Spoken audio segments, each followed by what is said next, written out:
भारतीय cricket board BCCI ने फैसला किया है कि इंडियन मेंस क्रिकेट टीम में कोई भी खिलाड़ी अब 7 नंबर की जर्सी नहीं पहन सकेगा।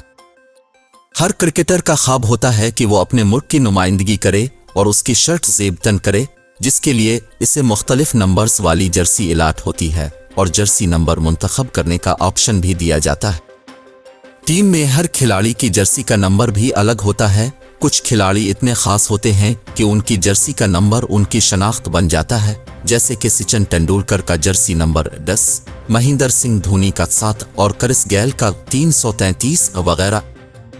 यही वजह है कि भारतीय क्रिकेट बोर्ड ने साबिक कप्तान महेंद्र सिंह धोनी को खराज तहसीन पेश करने के लिए मुख्तलिफ अंदाज अपनाया है। भारतीय मीडिया के मुताबिक बीसीसीआई ने साबिक कप्तान महेंद्र सिंह धोनी की रिटायरमेंट के 3.5 साल बाद 7 नंबर की जर्सी जो वो पहनते थे, इसे भी रिटायर कर दिया है, जिसके बाद अब मुस्तकबिल में कोई भी खिलाड़ी 7 नंबर की जर्सी ज़ेबतन नहीं कर सकेगा। धोनी दूसरे भारतीय क्रिकेटर हैं जिनको बीसीसीआई की जानिब से ये एजाज़ दिया गया है। इससे कबल बीसीसीआई ने सचिन तेंदुलकर का जर्सी नंबर 10 भी रिटायर कर दिया था, ताकि मुस्तकबिल में कोई भी खिलाड़ी इस नंबर की जर्सी दोबारा ना पहन सके।